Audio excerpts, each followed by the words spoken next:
Speaking of big boats, She pulled up in one. Man. That was clean. That was. Hey man, That was shout out to the city of Omaha. The O. I got y'all, man. The love y'all showed that man on that day, from the mayor on down to the kindergarten class step Bruh. team. Yeah, man. Man, that's the way y'all show y'all champion love. I Yeah. wish every city would get behind a champion like that in the sport of boxing. It's crazy how much you got to do in the sport of boxing Yeah. to get that. Yeah. And like you can be like a third. That was us at Terrence mom's house Yeah. on Friday. Man, that was a good time. Yeah. Love. Hey, it was genuine love. I thought I was waiting for them to bust me, but they opened their arms. People got in my ear, said some slick stuff, but it said it was nothing but love, man. But just the songs, the dominoes, the spades. It was a good time, man. We Nestor and Danny was out there with the the boxing boxing voice. voice. We went to lunch after the parade, and then we can get back to everything. But I want to tell this real quick. What you see right there is myself and Malcolm. We were playing spades against Terrence and his cousin, and they said, "When did you get close with Crawford?" I said, "Well, I've been knowing TC since the amateurs, since we was about 15, 16. I've like literally." We've been around in different camps and stuff like that long. And he said, but when did y'all get close? I said, I can't really tell y'all when we got close, but I do have a story. Right before he moved up to 147, he came out to Vegas, and I think he was out here for a fight. And I heard he was out here. I hit him up.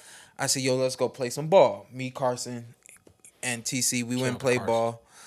And we went and play ball, and then after the game, I was taking him back to his hotel or whatever, and we, did a little walk and talk to the car or whatever. And I said, yo, you for real moving up to 47? And he said, yeah. I said, hey, man, you got to leave me alone, man. I ain't, we had that whole conversation. He said, I ain't even trying to fight you. I was all right, boom, boom, boom. So we had that conversation, and I looked at him. I said, bro, I got to tell you, man, I love you. And he looked at me like, you know what I mean? I said, let me tell you why I love you. And I told him, I said, I love you because I always know what I'm going to get from Terrence Bud Crawford. Yeah. I said, whenever you come to Vegas, you're not talking about going to the casinos one night. You ain't talking about going to the club one night. You ain't talking about hitting the bars and nothing, the strip club, nothing like that. You just want to come out and play some ball. You just want to kick it. I said we are a lot alike, and I know no matter what, I'm getting the same bud anytime I'm with you. I said, that's what I love about you. And he has never changed to this point. We end up at his house. This is basically his fight party. Yeah. You know what I mean? The night before. Or just family. And it's just family, bruh. And it's just the music is just on. You know what I mean? It's a vibe. And that's our vibe, though, Shawn. 100%. That's how I was like, I'm like, this is us. And he even had some gospel played at one point. I was like, wait a minute. What the hell? I ain't even heard this one. You know what I mean? But that's who he is, you know? And we had a good time. Here go another one right here. Yeah, it was just nothing but vibe, good time, man. Good people. Yeah, it was.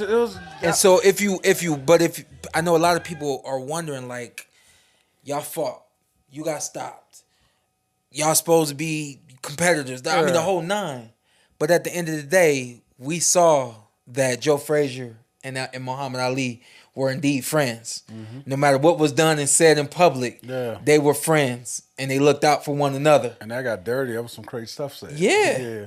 And and so this is nothing new. This ain't Shawn and Soft. This ain't Bud. This ain't nothing new. This is the way of boxing. It's a fraternity. You know what I mean? And when you grab them belts and you get put on Olympic teams and national teams and stuff like that, you become a part of this fraternity. You know what I mean? So when you look at a situation with like me and Errol, no, I don't know Errol like that, but he wasn't in my frat party. You know what I mean? Yeah. We didn't come up together, you know? But sure enough, recognize that. I sent him a text last week. Yo, big dog, I hope you resting up and I hope you healing, man. God bless. You know what I mean? That stuff needs to be done because at the end of the day, we just human. You know, we all got a life to live, you know? So going down there was a lot of me wanting to just support him and expose this parade and this moment for him to whomever didn't know how to see it. You know, and then the other side of that was, man, I knew that I was gonna get an experience it was gonna do something to me. Yeah. In Omaha, bruh, Damn, yeah, Shawn started wilding out. Shawn act like Omaha was up there with 5 No, stars. slow down. He said, if you want to go on vacation, you come to Omaha. No. I never said that. What was you going with that? Because he was comparing it like islands even know, and bro. stuff. You was caught in the moment. I don't even know. Yeah, I was caught parade. in the moment. Yeah. But no, I basically was trying to say, I'm not even going to revisit it.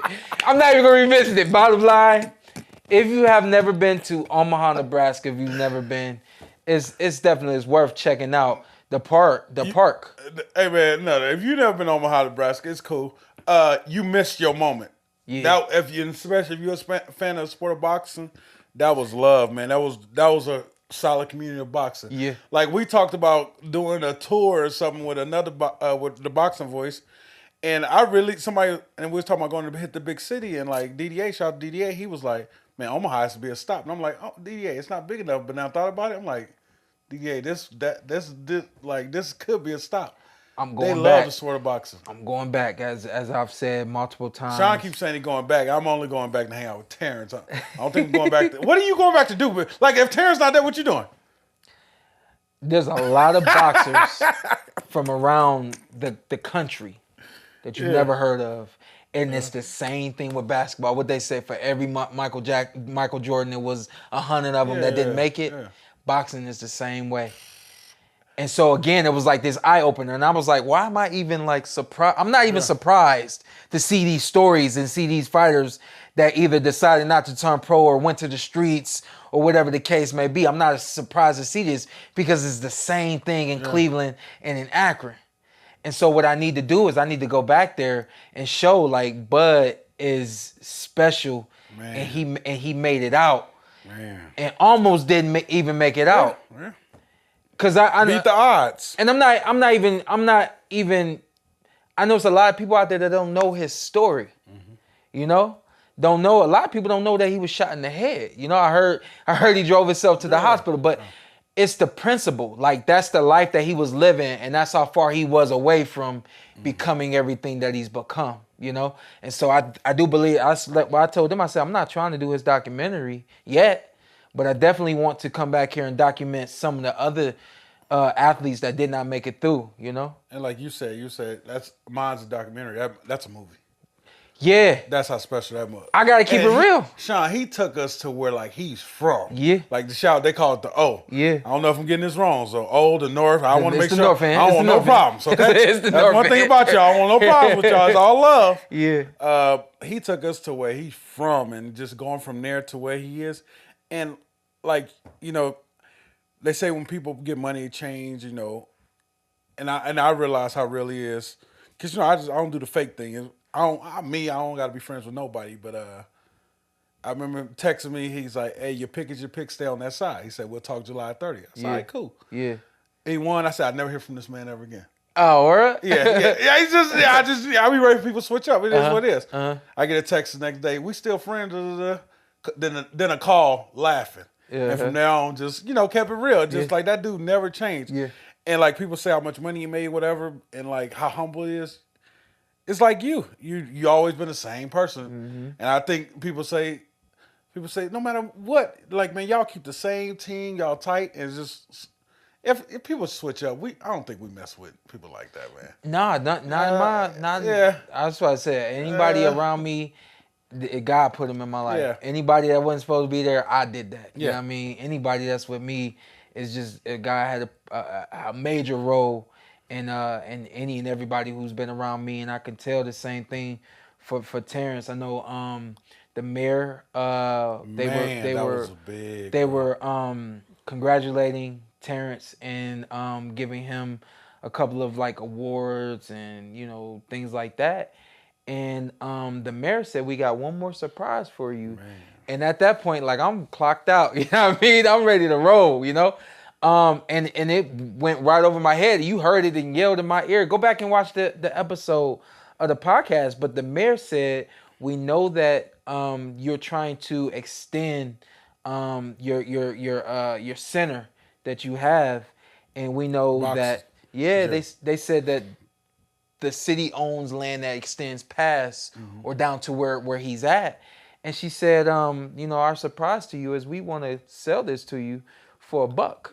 Yeah, first when they said we're gonna sell it, I was like, They said we're gonna sell it to you for $1. Man. And said, oh! I got so hyped. You bro. woke me up. I got so hyped. You woke me up. I was like, what she say?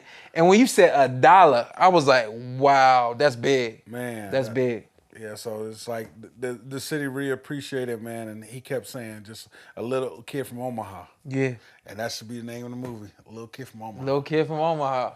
Man, I hope you get something for that. No, I don't want nothing. Nah, just a quick cameo. You walking. I ain't taking no shots.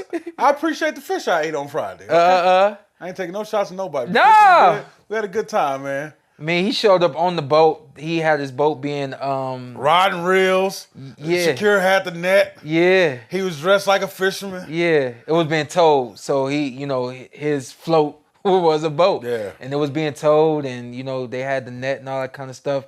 And he said it even at his at the when we was eating and all that kind of stuff. He said, "Man, y'all gotta let that go." Yeah. They said we still eating fish. He said, "Y'all gotta let that go." Even when I say, "Hey, bro, I'm gonna shoot that. I'm eating fish with you," he's like, "Hey, go ahead." But if somebody wanted him to do something crazy, he said, I'm not doing that. Yeah. It's all y'all gotta let it go. Yeah, but you do gotta put an exclamation point on what you've done. And that exclamation point was the parade. The exclamation point was being able to, hey, I just went fishing. You know what I mean? So, man, I thought shout out to everybody jacking our videos too. Hey, but they said Shawn Porter and PorterWay Podcast. So yeah, enjoy that. Appreciate y'all, man. I appreciate all of the support that y'all been showing the podcast. Last but not least, I believe on Omaha. I do know for a fact, because I've been put in this position myself, when the cameras are around, when strangers are around, when you are under a magnifying glass, you are on your best behavior. I don't think that the city was simply just on their best behavior. I think them people truly is just good people, you know? And more than once, probably more than 10 times, a dozen times or more, people walking up to me, there's black people in Omaha, huh? There's black people in Omaha. I didn't believe it. I said, y'all gotta let that go. That's done. Well, we gonna set the record straight on the PorterWay Podcast. It's black people in Omaha. It's white people in Omaha. It's love in Omaha. It's love in Omaha. That's like I always say, man. If you've been around the world, it's good everywhere, it's bad everywhere, but anywhere is what you make it. That's my saying. So. Same thing with Omaha, man. The people certainly were on their best behavior, but I do believe that, hey, if it was just an ordinary day and I was just Joe Blow, they still would, I showed up. You remember watching Nickelodeon back in the day when they got slammed? I showed up. I was prepared for all that. I was going to take it all. But they showed me more love than I thought. A lot of people say, hey, man, you showed up, man. I think you would show your face here. Yeah. Man, of my word, I said I was coming, man. Yeah. You gotta go with your pick. Yeah, I take it what it is, but hey, Omaha, man, I was definitely impressed by y'all. Did you happen to see Bud on that Good Morning America show? Yeah. That was fantastic. That was good. That was a good They didn't make it just about that fight night. They it was him as a person. Yeah, they made it about him as a person. I really enjoyed that. I think as well, is it Nate Burleson? Nate Burleson. Yeah. And then I think he knew more about it. Gail knew. Man. But yeah, that was a good. I love the little media tour he went on in New York. Shout out to the Breakfast Club. He got Charlamagne like he got me. Charlamagne said, how many people you just gonna keep doing this to? Yeah. I told you, I said, Omaha, man, they pay attention to everything that's being said about Bud and or about Omaha. Yeah. And I think that they are true boxing fans, but even more than that, they just like Bud. They want to prove the world wrong. Hey, and shout out to, for the most part, I know people are here to see Shawn. At the end of the day, I sit back and I play my part. Sometimes people think I'm security. It is what it is. Yeah. I'm security. And from the podcast. People was asking for your picture too. Yeah. It's just to the point they say, no, and it's not that. It's, man, I watch your show, Shawn. I watch your show. And I'm just sitting back like, okay. Shawn's starting to make that flip. Yeah. And just, I'm like I tell you all the time, I'm blessed to be a part of it, but it's just, I was talking to somebody, I'm like, he's still going after it's over. And that was my biggest worry, you know that. Oh, yeah. Yeah, but. I found something out. So I went to Bud's, the first gym that he started boxing at. Shout out to Bernie. Definitely shout out to Bernie. Bernie the Boxer. Check him out on YouTube. He has a podcast that show. What it's called? Bernie THA the Boxer. Okay. Bernie the Boxer. He's on YouTube. That cat is misunderstood. 100%. A lot like Terrence says. I have a big butt though. What's the butt? The big butt is Bernie loved the dude and he took me around the city, all that kind of stuff. He's extremely smart. Mm-hmm. Bernie is intelligent, and I don't mean intelligent from a standpoint of, oh, he knows some big words. This dude was telling me things a lot like Zittel, like just kind of know as an encyclopedia for boxing. Boxing and historian. I said, yo, why? How do you know all this stuff? Mm-hmm. And you can ask Zittel. I've asked him, like, how do you know all this stuff? And he's like, Zittel's like, I don't know, man. I just either watched it or I read it. Yeah. Bernie is the exact same thing, but has read more than he's watched. He told me, he said, man, I didn't watch a lot of what I talk about, man. I just read about it all. And I just been a sponge for boxing for a long time. I think he said when he was like 8 years old or 9 years old, somebody gave him a book on like Ray Robinson or something like that. He said, I was just hooked after that. And I just found book after book and kept reading. And he is just an encyclopedia of boxing, man. And my man, energy always good. I'm all about. You gotta give him a chance. Give him a chance. That's how I felt too, y'all. You gotta give him a chance. Yeah, once I gave him a chance and got to know, it went up. We dropped down. We had a moment. Me and him had a moment. Then we went back up. But that's Bernie for you. He's one of those guys that he wears his heart on his sleeve. Yeah, bro. he gonna struggle because he's very passionate about what he knows and what he believes. About everything. Yeah, and then I do believe that there's a dose of bias in there that he doesn't truly recognize. Yeah. But man, take a look at his channel, man, and I'm sure, man, you're gonna see something on his channel that you surely do appreciate. Last but not least, because I was telling y'all, I went to Terrence's first gym that he went to CW, and walking around, the old coach in there is creating a museum of boxing. Mm-hmm. So it's a museum of boxing and athletics, I think, from encompassing Omaha, and then also encompassing anybody who's come there.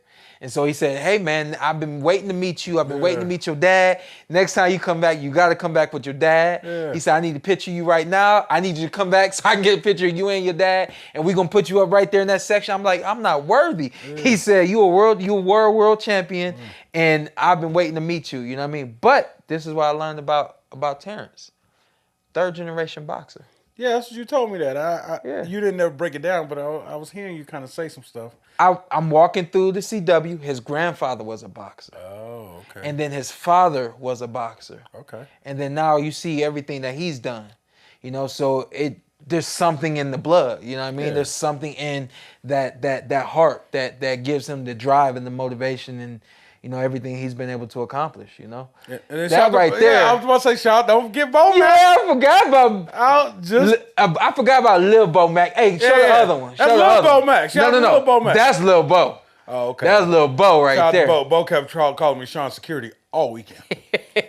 he had no love for you. I wasn't sure if it was love. I wasn't sure if it was just. He said I'm not gonna respect him. He said he here, so I'm gonna be cordial, but I'm not gonna respect him. Oh, he said that? Yeah, no. I'm telling you what it is. Yeah. Right, cool. So he ain't gonna call you by your name. Yeah. Cool. He ain't gonna call you by your name. But you gonna be Shawn Security. I'll take it. You Shawn Security to do the podcast with him?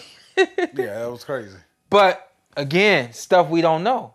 I'm dibbling and dabbling through, and I found out, everybody talks about Bo Mac and how big Bo Mac is and how can he coach and all that kind of thing. Come to find out, this man had a heart problem. So he used to box, been in the game a long time. He been in the game 30 years, 25 years, 25, 30 years. Mm-hmm. But because of his heart condition, he wasn't able to do the things that he needed to do, had to leave boxing alone. And then, no excuses. You still have to take care of yourself. But this big blow up that we see from him ain't just he out of control and he eat and can't stop eating. Like, he literally had an issue with his heart and was not able to do the things that he needed to do. You know what I mean? So I just want to, again, like... That's a backstory a lot of people didn't know. Again, and clear some records. And, stop looking at the man like he just, like he just disrespecting the sport and don't give a damn. Like he kind of, he had an issue he couldn't deal with. You know what I mean? And it went the way that it went. But man, don't judge a book by its cover. At the end of the day, that's what we talking about right now. Just don't judge a book by its cover, man. Had a great time in Omaha. Yeah. I personally can't wait to go back. When I go back, I'm taking my behind the scenes guy with us, and we're gonna do it big out there and bring some more of what Omaha is to y'all, and not just Terence Crawford, but Omaha itself. Yeah, and Terence Crawford has a lion in the backyard. Yeah, I don't know what that was. That was very crazy, Terence. Yeah, and had me go back there in the middle of the night. And we all went back there. Why we do that, man? Well, in Rome. Yeah, I guess. In Rome. Why you bring that up? We ain't even got a picture. I couldn't take a picture of that big old dog, man. I don't know. Stay away from Terence Crawford's house. That's all I'm gonna say, man. He has a lion. I said, how big is it? I don't know. Yeah. But yeah. Good time. Good time. And I do want to say this too. Had it been Errol Spence, I would have been doing the same thing if it was Errol Spence. I want to make that known that this is no bias and this was no, man, I was secretly hoping Terence would win, anything like that. This is what I actually thought. I thought that this was going to be a good, close, competitive fight, and I was going to be in both locker rooms at the end of the night saying, yo, do your media tour. Don't go on vacation. Don't go sit on your butt at home for the next 2 weeks. Continue to push what you just did and make sure that the world knows how great this moment was. And it just ended up that it was one man that showed up and was a little bit greater that night, But had this been Dallas, I would have been in Dallas. Matter of fact, I went to Dallas and still got around to a couple of barbershops. That, of course, is on the Patreon. Y'all can check that out. And the same thing, kind of what Shawn was saying. It's like, I was friends with him before I made the pick. He came to my house, helped my kid. I still would tell him I still got Spence. Yeah. It was one of those things. It was a pick. It is what it was. I know people like if I'm like I would have understand if he would have been like, hey, I ain't effing with you ain't no more. But it is what it is. It was a pick. Everybody got a pick. A lot of people. Some of his friends didn't like it. Shout out to my guy. Hey, he plays in the NFL too. What do you? I didn't hear nothing you just said. The dude called me. Oh yeah. He played in the NFL. Man, so. Played. Yeah, and he plays. Okay, I'm gonna give him props. Plays? He plays. Yeah, he plays. Okay. But corny dude. You don't even know his name. Kyron Williams or something like that. I don't know. Yeah. Hey, shout out to the dude. But yeah, it was just a pick is a pick, man. Everybody got the right to pick whoever the hell they want to pick.